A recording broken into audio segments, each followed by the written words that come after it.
La boxe est un puissant vecteur de socialisation auprès des jeunes qui se cherchent. En inculquant des valeurs de discipline, le jeune y apprend le respect et le dépassement de soi.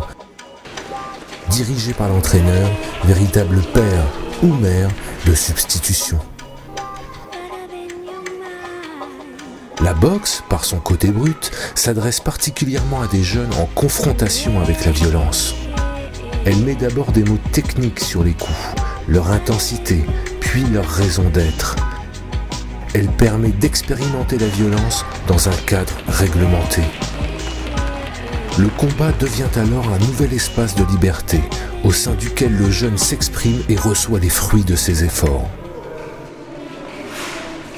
Le plus gros problème de la région, c'est vraiment la drogue. C'est vraiment le point important, c'est le plus gros combat de ma vie, je crois, c'est de lutter contre la drogue, ici dans la région. Étant donné qu'ils ont dépassé le difficile, ils ont plutôt tendance à chuter au niveau scolaire.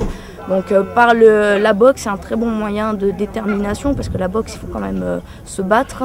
Et c'est pareil dans la vie de tous les jours. Et c'est ce que je leur apprends tous les jours à la boxe, quoi. C'est que la vie, c'est comme ça aussi, que ce soit à l'école, dans sa vie de famille ou dans son travail plus tard, ils devront se battre. Et c'est un bon moyen de la boxe de leur apprendre à combattre même quand c'est dur. Pendant les vacances de février, donc j'ai ouvert la salle de 2h jusqu'à 9h du soir. Donc ça a été mis en place pour des jeunes de quartier qui avaient squatté un hall d'HLM.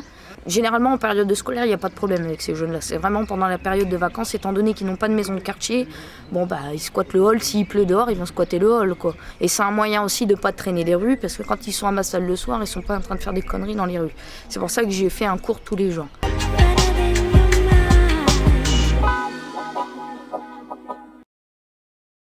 Le fait d'associer la danse, la musique, le sport et la boxe est quand même un bel exemple et je crois un exemple à suivre. La boxe est aussi, comme tous les sports, un facteur à la fois d'intégration et surtout d'éducation. C'est-à-dire à la fois de respecter des règles, venir connaître d'abord les règles, les apprécier, les accepter.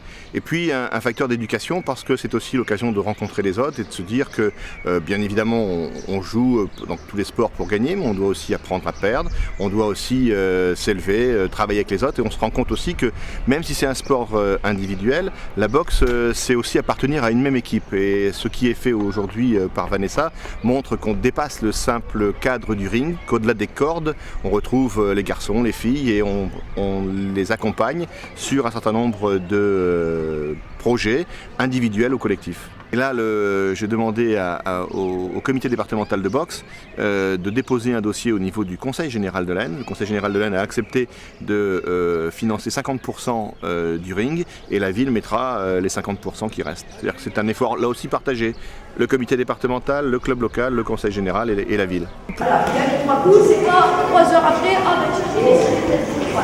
Non, c'est comme ça, il met 3 coups, c'est une contre-attaque, donc on contre-attaque tout de suite. Il a marqué de la touche, je remarque de la touche derrière. Ok ? Ouais, les autres aussi, vous êtes prêts ? Parce qu'on a une petite Justine, justement, au niveau local qui est atteinte de leucodystrophie. On a fait une grande journée pour elle et on a reversé les fonds à l'association. On a offert un cadeau aussi à Justine, c'était la première fois qu'elle avait un vrai cadeau, quoi, hormis un don à l'association. C'était une grande peluche, c'était un kangourou, parce que faut savoir que la leucodystrophie c'est une maladie qui atteint les muscles, donc ils peuvent pas marcher normalement et tout.